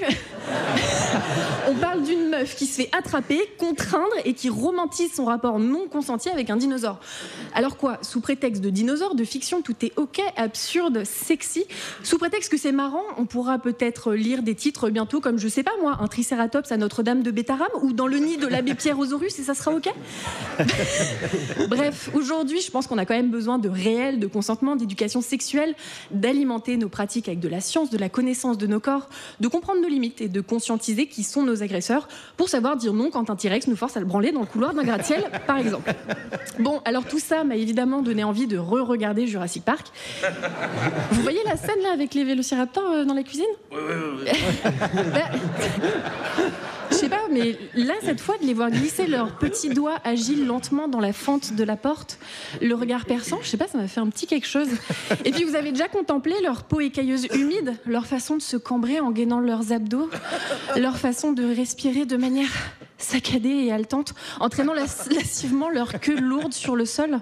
Bref, désormais, c'est certain, Jurassic Porn a nourri mon imaginaire, désormais rempli de troupeaux de Brutosaurus, de T-Sex, de Sgégoraptor, de Vulvodactyl, de Clitoceratops, qui servent aussi bien mon imagination que mes désirs, en tout consentement, bien sûr. Merci Marie, très bien. Merci Marie. On peut te retrouver sur ta chaîne YouTube. La boîte à curiosités sur YouTube. Abonnez-vous à la chaîne de Marie Trévert. Alors là, ce qui est intéressant, c'est qu'à chaque fois dans l'émission, je mets poser une question en rapport avec la chronique. Vous connaissiez le dino-porn, c'est vraiment, donc c'est un genre, quoi. Ouais, ça, un sous-genre littéraire. Mais alors, ça fait vraiment beaucoup de lecteurs et beaucoup d'argent. Ça vient des États-Unis.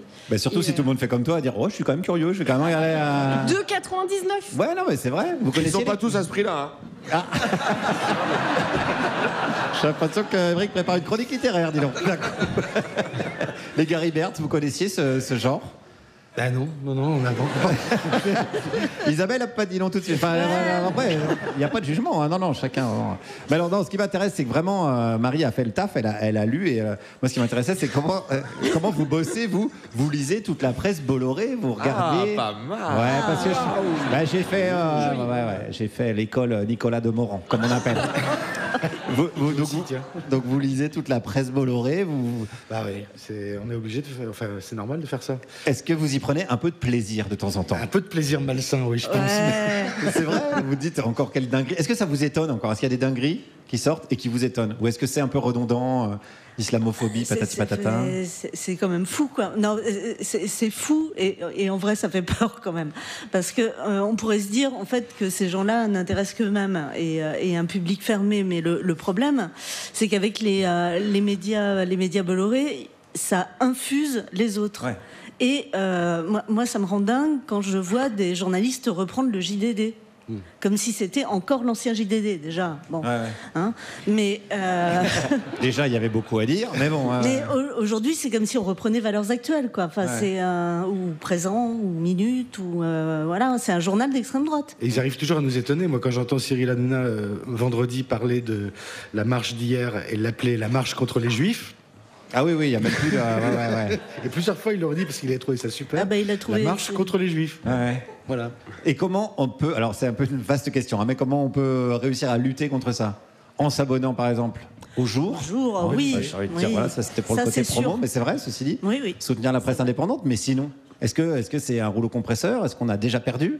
Là, ce qui est particulier quand même avec les médias Bolloré, c'est qu'ils font pas de journalisme. C'est-à-dire qu'on se bat pas avec les mêmes armes. Oui, ils s'en foutent du réel. Ils s'en foutent du réel. Ils font de la propagande, ils inventent n'importe quoi. Ils tordent la réalité.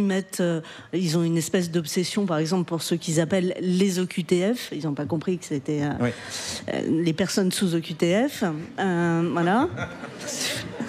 Non, mais on est obligé d'en rire parce que nous, en fait, si on ne prend pas de distance avec tout ça, on devient dingue, quoi. C'est ce qu'on fait aussi, bien sûr. Ouais. Et pour revenir juste quelques secondes sur Hanouna. Est-ce que c'est un mec, c'est un idéologue selon vous, ou est-ce que c'est un mec qui a vu que ça fonctionnait, que de faire du trash, d'appeler la marche des Juifs, etc., la marche contre les Juifs, ça marchait, et qui s'est dit il y a un créneau, j'y vais? C'est toujours la grande question de savoir si les gars croient vraiment à ce qu'ils font et s'il y avait eu une trend plus insoumise, est-ce qu'ils auraient été encore plus insoumis? Je crois pas. Ouais. Franchement, il y a quand même une prédisposition naturelle. Mais ce qui était frappant, par exemple, il recevait Bardella jeudi et il parlait du voile. Ah tiens. Et... Moi j'aurais pas dit. Effectivement, c'était un petit peu surprenant. Cyril Hanouna a toujours eu une position qu'il a affichée régulièrement de dire moi je m'en fous s'il y a des femmes voilées qui sont dans mon public, c'est très bien. C'est très bien qu'il y ait des femmes voilées. Et là il a pas dit un mot. Il a quand même totalement basculé de. Il a complètement vrillé. Je pense qu'au départ il se prenait pour une espèce de Coluche et aujourd'hui c'est Beppe Grillo, hein, vraiment. Quoi. Enfin. Je pense qu'il a des véritables ambitions politiques, quoi. Enfin... Juliette, tu avais une question? Non, je voulais simplement faire remarquer qu'effectivement, Cyril Hanouna avait fait partie des rares personnes qui avaient permis à des femmes voilées d'être dans le public, c'est-à-dire en sachant qu'elles allaient être filmées. Et on ne peut pas dire que, par exemple, sur le service public à la même époque, ça se battait pour faire ça.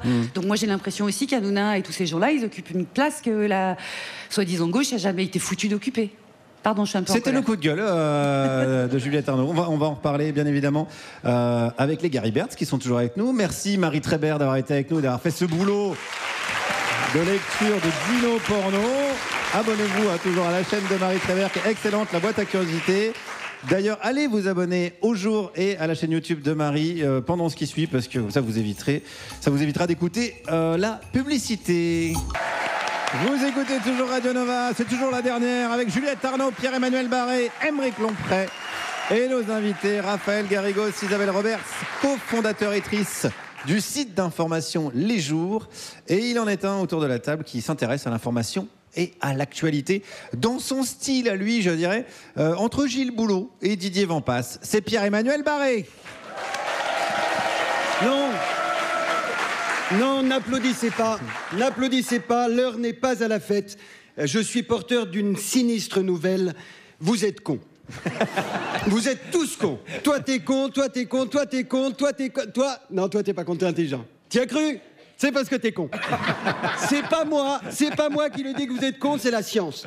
Les chercheurs ont constaté que depuis 2010, dans tous les pays de l'OCDE, les performances en raisonnement et en résolution de problèmes déclinent. Je traduis pour ceux qui ont pris de l'avance dans le déclin, vous êtes con.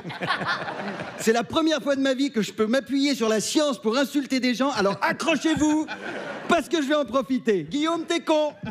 Juliette, t'es conne. Aymeric, pour une fois, je t'apprends rien. Mais attention, n'allez pas croire que je m'exclus du groupe. Je suis dans votre équipe de cons. La question la plus complexe que je me suis posée ces 10 dernières années, c'est est-ce que c'est plus difficile d'éternuer sans fermer les yeux ou de péter assis sans lever une fesse? Eh ben, j'ai toujours pas la réponse. Alors, malgré mes limites cognitives, j'ai essayé de réfléchir et je me suis dit... Si les Français sont de plus en plus bêtes, pas étonnant que les audiences de CNews grimpent en flèche. Et puis après, je me suis rappelé que depuis le lancement de la dernière, les audiences de Nova grimpent aussi en flèche. Et ouais, parce que ne l'oublions pas, on est tous le con d'un autre. Nous, on trouve qu'il y a des gens cons, qui trouvent d'autres gens cons, qui trouvent d'autres gens cons, qui trouvent d'autres gens cons, et ainsi de suite, jusqu'à Cyril Hanouna. Et après, Cyril, il se retourne, il fait bah, « c'est toi qui... Oh, bah, il n'y a personne. » Vous voyez, par exemple, la blague marchait déjà si je m'étais arrêté à « et ainsi de suite » jusqu'à Cyril Hanouna, mais j'ai préféré l'expliquer avec une mise en situation pour que Cyril puisse la comprendre aussi. Alors, une des raisons principales de la baisse de potentiel intellectuel, c'est qu'on est trop sur les réseaux sociaux. J'ai vu ça sur TikTok, figurez-vous. Après, j'ai fact-checké sur Instagram. Puis pour être sûr que c'est vrai, j'ai recoupé l'info sur Snapchat et X. Et après, j'ai regardé une vidéo de quelqu'un qui se fait enlever des points noirs. C'est dingue et en même temps.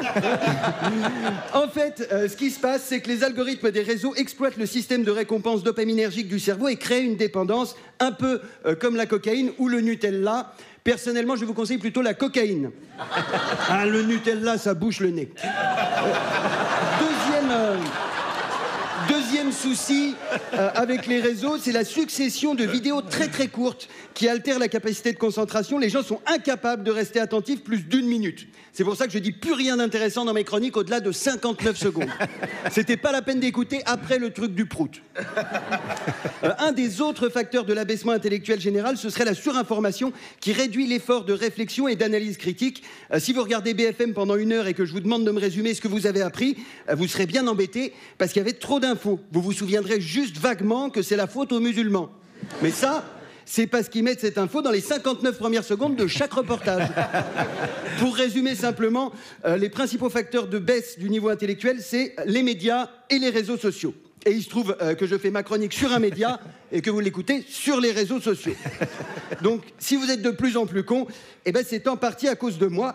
Mais ne vous inquiétez pas, j'ai une solution.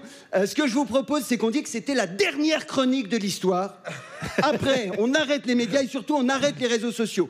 Alors, pour que ça ait plus d'impact, n'hésitez pas à liker au maximum, à partager cette vidéo sur tous vos réseaux, taguez vos amis, dites-moi en commentaire, bien sûr, si vous êtes d'accord. Ah merde. Ouais. Merde, non c'est trop tard, on est devenu trop con pour trouver une solution. Bon, je vais quand même finir avec une touche d'espoir. J'ai enfin la réponse à la question existentielle que j'évoquais dans les 59 premières secondes. Et vous remarquerez que je n'ai pas éternué pendant la chronique. Désolé la team, il y en a qui vont regretter de ne pas avoir du Nutella dans le nez. J'explique quand même pour Cyril, c'est parce que j'ai pété. Merci d'avoir écouté. Emmanuel Barré, qu'on retrouve donc en podcast sur les réseaux sociaux, sur YouTube, partout et en vrai au Bataclan en décembre avec son spectacle. On est toujours avec les cofondatrices du site d'information Les Jours, Raphaël Garrigos, Isabelle Roberts. Donc là, on vient un petit peu de démontrer grâce à la science que Hanouna est un con. Donc, oui, c'est la science qui le dit, donc pas de risque de procès. Mais vous qui vous attaquez à Bolloré plein pot, on sait qu'il est très procédurier. Il utilise notamment ce qu'on appelle les procédures bâillons, c'est-à-dire qu'il attaque, il a des pognons et des avocats. Et pour des sites comme vous, ça peut être difficile. Est-ce que c'est quelque chose que vous prenez en compte quand vous écrivez ? Non. Voilà, merci beaucoup, c'est la fin de cette émission. Non, c'est vrai.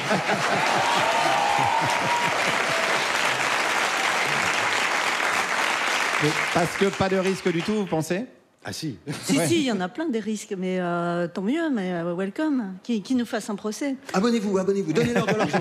Abonnez-vous, parce qu'il va nous faire un procès là maintenant. Oui, maintenant. C'est vrai qu'on s'est posé la question, quand on a, je parlais d'un son tout à l'heure, on a donc publié tout un discours de Vincent Bolloré à des cadres de Canal+, où il dit... À l'Olympia. Et non, c'était pas Olympia, c'était pas celui-ci. Mais intervention inutile, donc. non, mais ça aurait pu... Ah, tu vois ce que ça fait ? Celui-ci était... Ils ralentissent le groupe, mais d'une force. Celui de l'Olympia était super aussi. Ah, il était génial. Il paraît. C'est clair. Et en fait, avant de publier ça, on a consulté notre avocat qui nous a dit « Vous ne devriez pas le publier ». Ouais, parce que là, clairement, vous faites fuiter, c'était une réunion privée. Ouais. Donc, il y a quelqu'un qui a enregistré, d'accord, et vous le faites fuiter. Ouais, voilà. Donc là, il y a un risque de... Et on s'est dit que le risque en valait la chandelle, parce que c'était trop important de l'entendre parler plutôt que de se censurer nous-mêmes. Donc, on a pris cette décision, et il nous a jamais attaqué, il nous a même jamais attaqué. C'est vexant. Ah ouais, c'est ça. C'est pour ça. Juliette, tu avais une question ? Mais, non, mais dans ces cas-là, vous pouvez, avec vos avocats, faire valoir que vous défendez une mission d'intérêt public, anonymat des sources, blablabla, et ça roule, non ? Pas trop.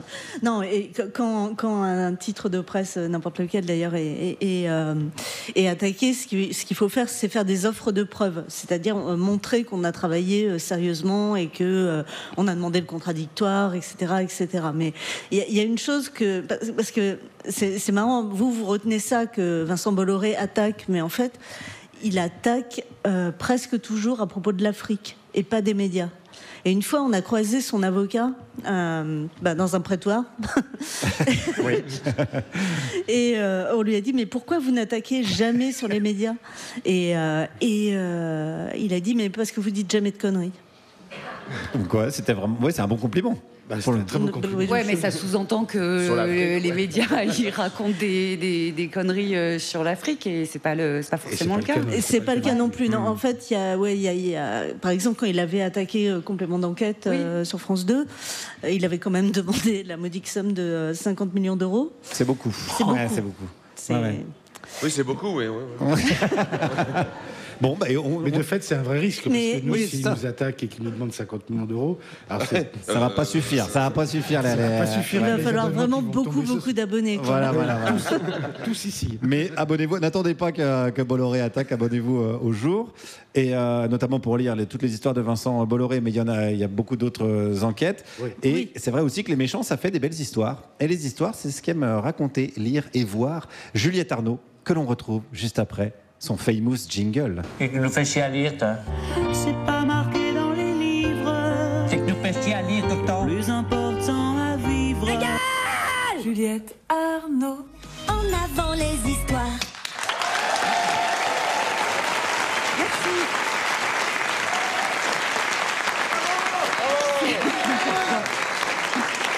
C'est un de vos collègues qui m'a inspiré cette chronique. C'est Jean-Michel Apathy qui, avant de se barrer d'RTL, a dit la chose suivante: une punition reste une punition. Si je l'accepte, je reconnais une faute. Et bim bam boum, il quitte RTL. Alors, outre le sentiment d'estime que j'ai ressenti pour le mouvement du journaliste, ça m'a brassé ce mot qu'il a employé, punition. Et tout de suite, j'ai pensé au saint patron des punis, Prométhée, le dieu grec, qui a mis les hommes debout, qui leur a donné la connaissance, mais qui savait bien que pour que les hommes survivent, il leur fallait aussi le feu, qui n'existe à l'époque que dans l'Olympe, parce que c'est réservé aux dieux. Qu'à cela ne tienne, Prométhée va voler le feu à l'Olympe. Sacrilège pour Zeus, qui en gros lui dit: t'as cru être mon égal, ça mon petit pote, je vais t'en passer l'envie. Tu seras enchaîné pour l'éternité à un rocher, un matin l'aigle viendra te dévorer le foie, la nuit l'organe se régénérera et rebelote pour l'éternité. On en conclut que faire la nique aux dieux n'est pas sans danger, et à Dieu tout court, je t'en parle même pas. Jésus lui-même meurt pour nous sauver, nous tous, de nos péchés. Alors en 1975, quand Patti Smith précise au début de sa chanson Gloria que oui, Jesus died for somebody's sins, mais but not mine, pas pour les miens. Là, carrément, ça sent le soufre puissamment. Mais c'est ça, le punk, il faut que ça sacrilège. Et il n'est pas indispensable, pour autant, d'avoir des trous dans ses fringues et des épingles à nourrice dans le nez. Oscar Wilde, dandy suprême en 1890, publie le portrait de Dorian Gray. Là-dedans, il y a un sacrilège colossal, avec une punition à l'avenant. C'est l'histoire d'un peintre qui réalise le portrait d'un jeune homme qui s'appelle Dorian Gray. Dorian, il est beau, maman. Il est beau à te faire saigner du nez. Mais tout le monde, les hommes, les femmes, les chiens, les tables basses.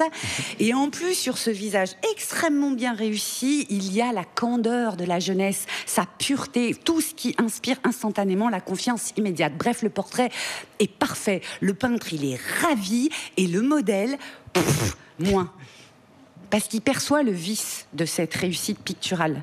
Le portrait restera éternellement jeune, tandis que lui, Dorian, pas. Alors il s'exclame: si seulement c'était le contraire, si c'était moi qui restais toujours jeune, et que ce fût le portrait qui vieillit, ah, je donnerais mon âme pour cela.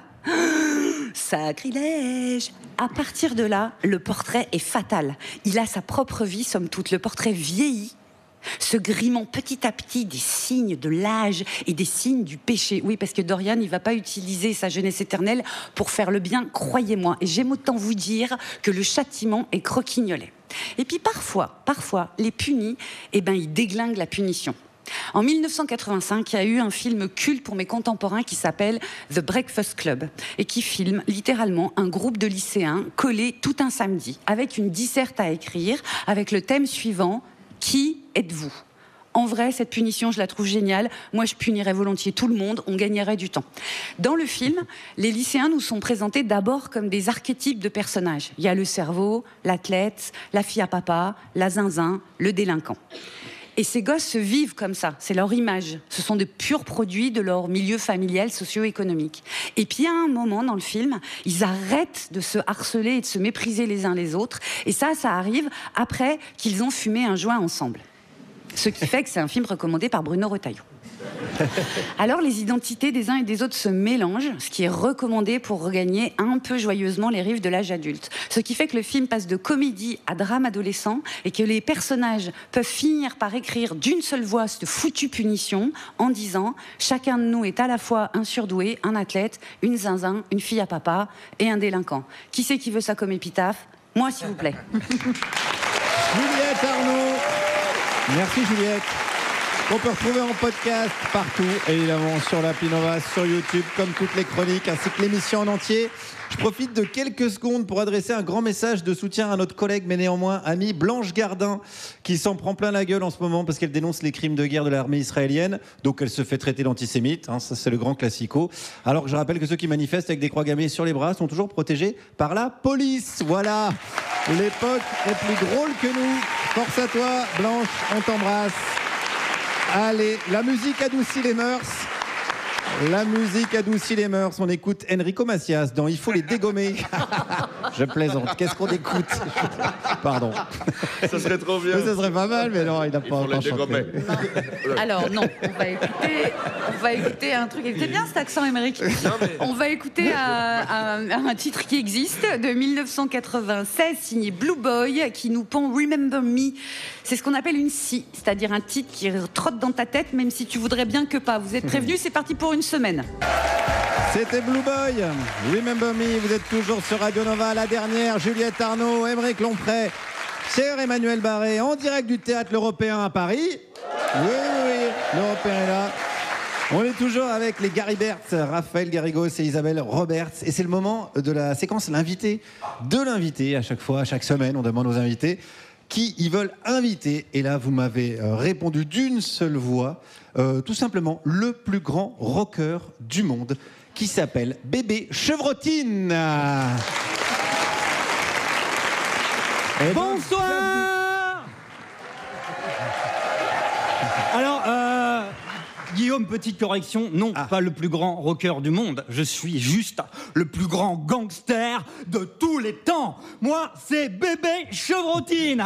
Alors, avant de commencer, je me permets une petite dédicace, parce que c'est pas tous les jours que je suis en live à la radio. Voilà, on peut y aller. Alors, dédicace à Josiane, ma psy, à Maxou, mon contrôleur fiscal, mais aussi à Lulu, à Jessifer, à Johnny Kebab, à DJ Ranafoot. Dédicace à mon chat Rodeo Danger, à mon yinche Beretta et à mes deux hamsters ogive et nucléaire. Dédicace. Bébé Chevrotine est dans la place. Bébé comme double B, Chevrotine comme ce qu'il faut pas se prendre dans la face. Clac, clac, boum. T'as plus de tête. Comment tu vas faire pour te brosser les dents? Alors, pour ceux qui se demandent, mais qui c'est ce larron qui parle? Eh ben la réponse, elle est simple. Je suis le plus grand gangster de tous les temps. Un motherfucking thug. Tu veux ma photo? Ouvre la rubrique Faits divers. Big up, avant toute chose, aux Gariberts pour l'invitation. Invitation qui fait sens, puisque Les Jours est un média, on l'a vu, très attaché aux histoires, et que moi, à chaque fois qu'il m'arrive un truc, c'est une histoire de ouf. Et aujourd'hui, afin de me présenter, qu'on se fasse un peu connaissance, je vais vous raconter ma toute première filouterie. Alors attachez vos ceintures, parce que ça va faire tut-tut. On est époque école maternelle. J'étais tout petit. Et en ces temps-là, j'avais organisé dans la cour de récré un trafic de sucreries qui allait bonbons, train-train. Les sucettes fusaient sous le cartable. Il y avait de la chocolatine. En veux-tu, en voilà. Tu veux un pépito? Tiens, prends un pépito. 2 €. C'était que du marché noir, mais mucho cali. J'étais blindax, respecté et craint. J'avais un trône, mais un trône qui glisse. Normal, c'était un toboggan. Mais d'ailleurs, question, tous les trônes ne sont-ils pas des toboggans? Tu crois être en haut, t'es déjà en bas. Bref, à l'époque, on avait un problème. Un petit problème, non, un gros problème. Le directeur. C'était un ouf. Il nous prenait nos pins pour sa collection personnelle. Il nous obligeait à lui tresser des couronnes de pâquerettes. À la cantine, il taxait nos cordons bleus. Et quand il nous voyait faire une bêtise, il courait vers nous à toute blinde et nous taclait pour qu'on se tape sur le sol. Mais surtout, il confisquait tous nos bonbons pour les manger. Mon bise était donc en danger. Il fallait faire justice. Alors, du haut de mes 5 ans, le kidnapping me parut l'alternative la plus raisonnable. Alors, à la faveur obscure d'une troublante nuit, j'ai demandé aux vacillantes étoiles « Donnez-moi la force de kidnapper le directeur de mon école. » Et là, les étoiles ont été princesses. Elles m'ont dit « Réfléchis, hop, fais une dingue. » Je leur ai dit « Une quoi? Fais une dingue. » Je leur ai dit « Une quoi? Bah une dingue. » Mais une quoi? Bah une dingue, une dinguerie, quoi. Allez maintenant, dégage, laisse-nous et va faire une dingue. Donc, une dingue, j'ai fait. Et voilà la dingue. Il faut savoir que notre directeur était un amateur notoire de chocolat. Alors, j'ai farci une boîte de chocolat avec des anesthésiants vétérinaires empruntés à Dragster, ma tortue hyperactive. Ensuite, la dingue s'accélère et s'enchaîne. Écoutez bien, je laisse traîner sur le parking, le sol du parking de l'école, la grosse boîte de choco. Ouh, le directeur la trouve. Il la mange en entier. Il se sent mal. Il s'endort dans sa voiture. Je débloque le frein à main pour aller la cacher. Mais la voiture est égarée en pente. La voiture part en arrière. La voiture traverse tout le village. La voiture va vite. La voiture va trop vite. La voiture explose la vitrine du boucher et détruit la boucherie. Le boucher hurle. La cliente présente à ce moment-là panique et vomit sur son Yorkshire qui, lui, s'enfuit avec des saucisses.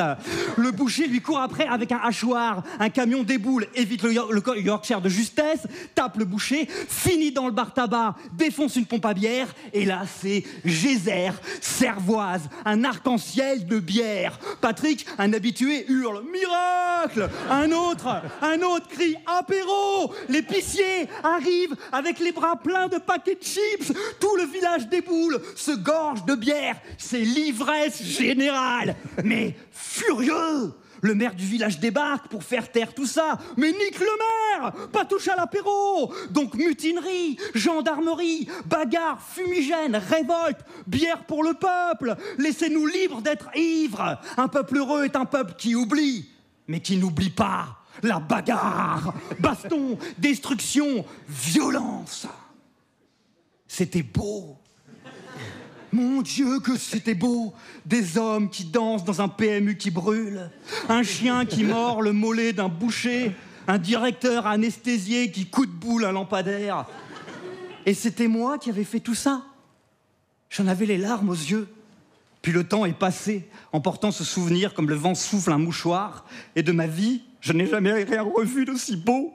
Je n'ai eu de cesse de vouloir faire des filouteries pour revivre ce genre de dingues. En vain.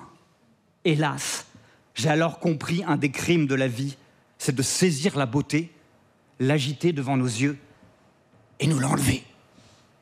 Mais c'est que la vie, on va pas pleurer. Allez, je vous laisse, faites des dingues, prenez soin de vous, brossez-vous les dents. C'était le plus grand gangster de tous les temps. Et n'oubliez pas, si on vous demande pourquoi vous avez bonne mine, c'est parce que vous venez d'écouter Bébé Chevrotine.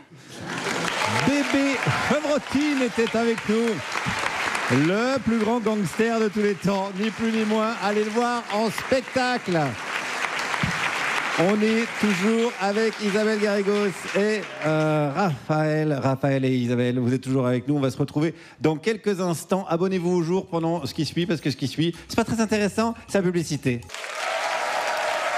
Vous êtes toujours sur Radio Nova, c'est toujours la dernière avec Juliette Arnaud, Aymeric Lompré, Pierre-Emmanuel Varé et nos invités, les Gariberts. Et il nous a rejoint autour de la table celle qui a voulu longtemps épouser un milliardaire, mais qui a préféré faire des enfants avec Thomas VDB.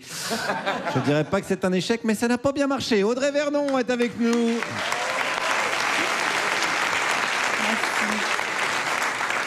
C'est trop rigolo en ce moment à quel point tout est lié. La guerre, le capitalisme, le pétrole. Ma voyante pense qu'on est à un grand changement de l'histoire de l'humanité.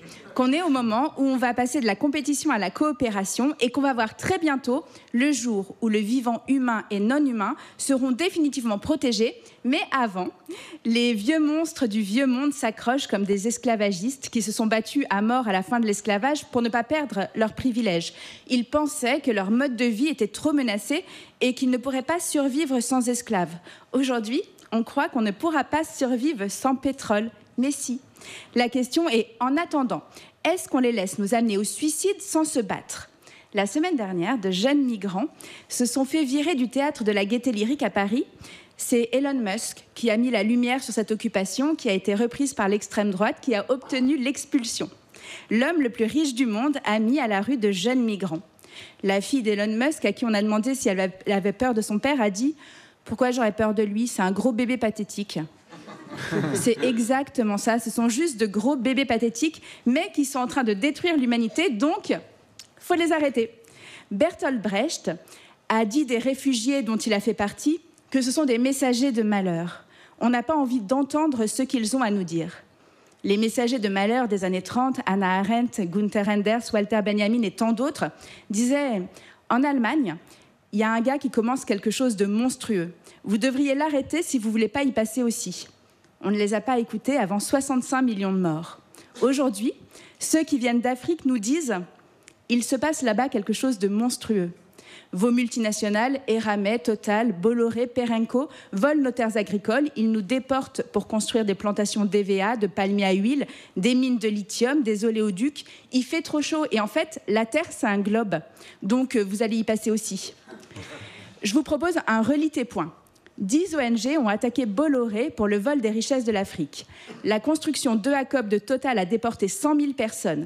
Perenco, deuxième entreprise pétrolière française de l'entourage de notre ministre de l'écologie, fort dans les réserves naturelles et chez les peuples autochtones.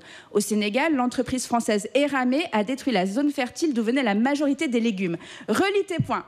Pourquoi de jeunes migrants viennent en France ? CNews ne se rend pas compte que c'est son actionnaire qui est le premier fabricant d'OQTF de France.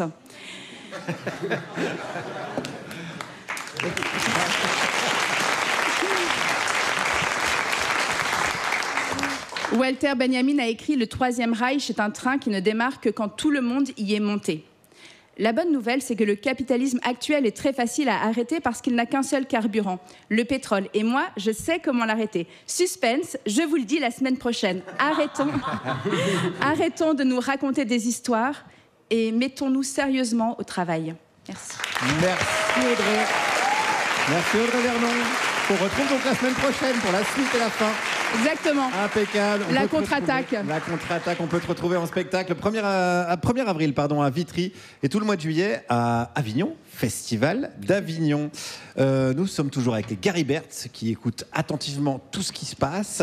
On a parlé beaucoup de votre travail, on a parlé beaucoup de Vincent Bolloré, on a parlé beaucoup des médias, mais on avait envie de parler un petit peu de vous. Et je crois que Juliette a essayé d'en savoir plus sur vos lectures. Et je vous ai demandé, il ricane déjà, Raphaël. Il ricane. Quel livre vous était resté de l'enfance ? C'est Isabelle qui a choisi d'y répondre. Elle m'a répondu un roman adoré, mais je ne pensais pas qu'un jour on l'évoquerait comme réponse à cette question. C'est le roman sulfureux du XVIIIe siècle, Les ondes dangereuses de Chauderlot de Laclos, 1782. Qu'est-ce que c'est que ce pataquïque ? Isabelle, comment ça peut te rester de l'enfance ? Eh bien, j'avais adopté ce livre comme mon doudou. Je l'avais piqué à mes parents et je le traînais partout. Je faisais semblant de le lire. Enfin bon, ce livre était devenu mon doudou, mais je ne savais pas lire. Et, et quand j'ai appris à lire, j'ai voulu lire ce livre. Et là, mes parents m'ont dit non, c'est pas exactement de ton âge. Et finalement, est-ce que tu l'as lu? Oui. À quel âge? Ça, je me souviens pas, mais à l'adolescence. En gros, à l'adolescence? Oui, oui. Des cauchemars, des rêves? Ça m'a un peu déçue, je crois. T'avais mis beaucoup d'affect sur ce bouquin. J'avais mis beaucoup d'affect sur ce livre. Il y avait trop d'attentes. Ensuite, je vous ai demandé quel livre vous avez donné envie d'être une grande personne. Et là, vous vous êtes mis d'accord tous les deux pour me répondre le même livre, qui me fait hyper plaisir, parce que c'est un livre majeur de nos adolescences. Et dans le même temps, une grande déconvenue ultérieure, on va expliquer. Le bouquin s'appelle « Des cornichons au chocolat » et il était signé à notre époque Stéphanie. C'était écrit, donc, croyait-on, par une jeune fille de 13 ans, en 1983. À l'époque, ça se battait pas pour écrire des romans ados.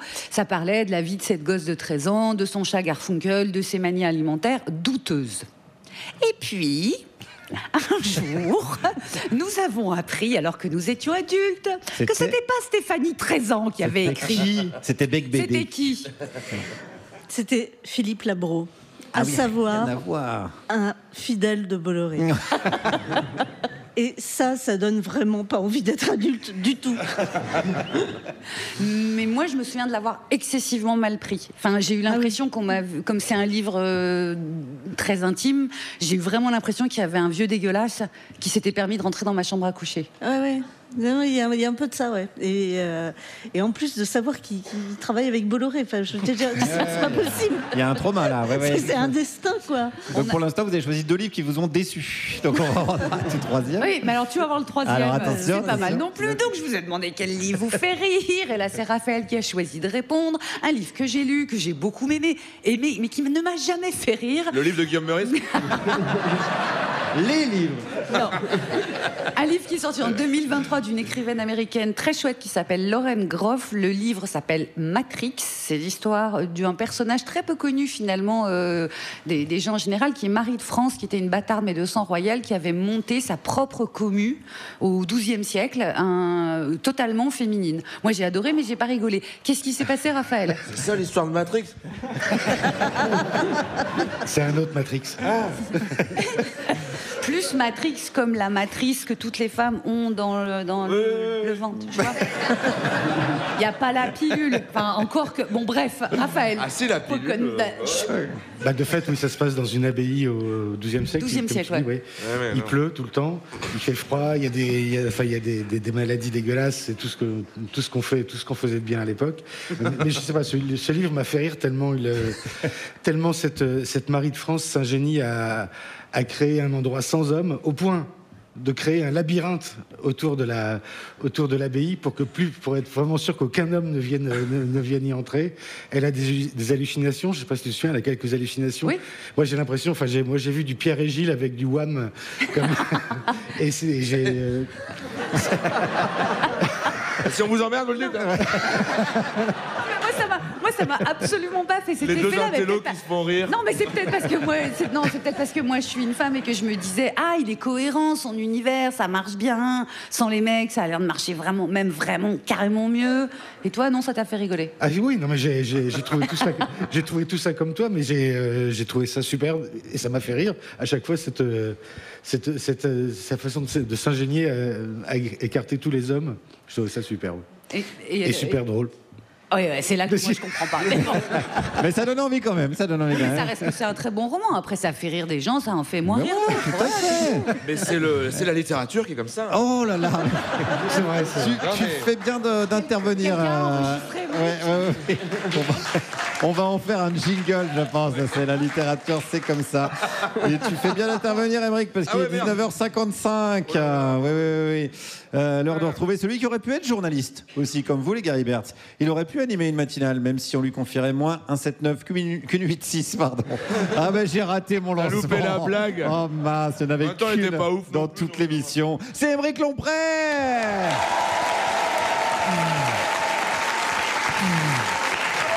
Oui, allez, là on va parler d'actualité. C'est l'actualité là. Là, l'actualité n'attend pas. L'actualité, c'est pas moi dans un train avec un enfant qui crie et moi je reste impassible. Mauvais exemple. Faites des wagons pour les enfants, putain, merde. Un wagon avec que des enfants. Et puis si le wagon il est pas accroché, tant pis. Non, bon, j'ai réfléchi à un truc la semaine dernière pendant l'émission. Je l'ai même noté, hein, parce que je note tout maintenant. Parce qu'à chaque fois, j'ai des idées super pour changer le monde, et après je fais l'apéro.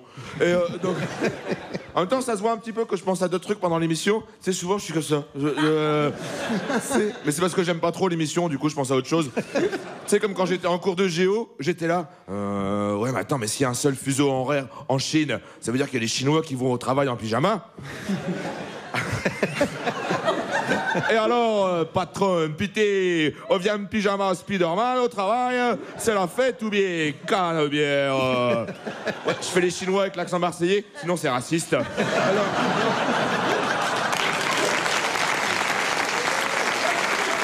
Et si en fait dans l'émission j'aime bien la chronique de Guillaume et la chronique de Juliette. Du coup pendant la chronique du Pierre, tu sais, j'étais là comme ça, je fais attends, mais est-ce qu'il y aurait pas que des gens de gauche qui nous écoutent finalement? Bah alors dans la salle c'est sûr, dans la salle c'est déjà l'odeur. Et alors, je peux vous dire que je suis allé, la semaine dernière, je suis allé voir une pièce avec François Berléand au théâtre Georges-Édouard Louis XII. Je peux dire que c'est autre chose, hein. Ils fabriquent pas eux-mêmes leur dentifrice, hein, je peux vous le dire. Avec vos têtes là d'attrape-rêve. Non, je te jure. Non mais on vous adore. Mais on voit bien que, tu sais, quand vous rentrez chez vous, je suis sûr que vous êtes là. Je vais me faire réchauffer des pâtes. Et s'il en reste, je vais les remettre dans un tupperware. Oh non, branche pas la bouilloire en même temps que le micro-ondes. Et voilà, tout a sauté. On va rater le Twitch de Rima Hassan. Non mais, alors, bon, c'est pas un reproche, hein, on est bien entre nous. Mais imaginez tous les gens de droite qui nous écoutent pas. Toute la masse qu'on pourrait attraper là. C'est les héritiers, les chirurgiens, les avocats d'affaires, les patrons des restaurants marseillais avec leur polo saumon là. Tu sais, à Bandour.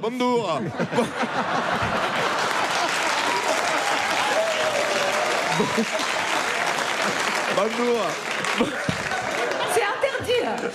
Bandour. Bienvenue dans la Cannebière. Moi, j'écoute pas Radio Nova. J'écoute toute radio. Et rire tonton. C'est du délire. Il y a du rire et de tonton. Alors... non, mais du coup, je fais les Marseillais avec l'accent chinois, sinon c'est raciste. Alors... Bon, et bah tous ces gens de droite, moi je me dis, il faudrait les appâter, tu vois. Et ensuite, on essaie de leur faire changer d'avis. C'est comme on attire les faisans. Viens. Bon. Du coup, je vais faire une chronique pour attirer les gens de droite. Voilà. Attention, pas les gens d'extrême droite, hein. Eux, on les aura jamais. Hein, à moins de faire des dessins ou des onomatopées. Mais sinon, I-O, prout, vroom, blam, arabe, prout. Emmerich, je l'adore, il est rigolo. J'aime bien Didier Bourdon et lui. Bon, attention. Là, c'est parti. Je vais faire la chronique de droite. Petit polo sur les épaules. Oui. Petit pull sur les épaules. Et vous jouez le jeu, hein. Vous rigolez comme ça. Allez, c'est parti. Kikou. Excusez-moi, je suis pas en avance. Je devais passer à la poste ce matin et j'ai bien attendu. Les fainéants. En plus, il fallait que je dépose Charles Enguerrand à l'école ce matin. Mais la professeure était absente pour maladie. Ah, c'est le poil dans la main qui a dû s'incarner. Ou alors, au début de sa carrière, elle a été piquée par une mouche tsetse. Tsetse pas envie de travailler. Je l'ai donc déposé chez ma belle-mère, qui m'a pris le chou. Oh, les belles-mères. J'étais tellement en retard, j'avais l'impression de travailler à la SNCF. Dieu merci, moi je travaille à la radio, chacun son métier. Vous imaginez si les cheminots, ils devaient présenter le 20h. Bonsoir à tous, vous regardez le journal de 20h, il est 21h10. Ah, je vous ai eu les gens de droite. Je je vous ai eu les droitards. En fait, je suis de gauche. Je dis de la merde depuis le début. Ah, mais maintenant, vous m'aimez. Du coup, vous êtes obligés. Tout ce que je dis, vous aimez bien. Alors, suivez bien mon doigt. Suivez bien mon doigt, les gens de droite. Votez Poutou, votez Poutou. Brûlez vos montres connectées. Éclatez la tête de votre petit chien à la con sur votre plan de travail en granit. Votez Poutou. Payez vos impôts. Ouvrez un livre de sociologie. Ah, je les ai bien nus, là. Là, je les ai bien nus. Maintenant, c'est bon.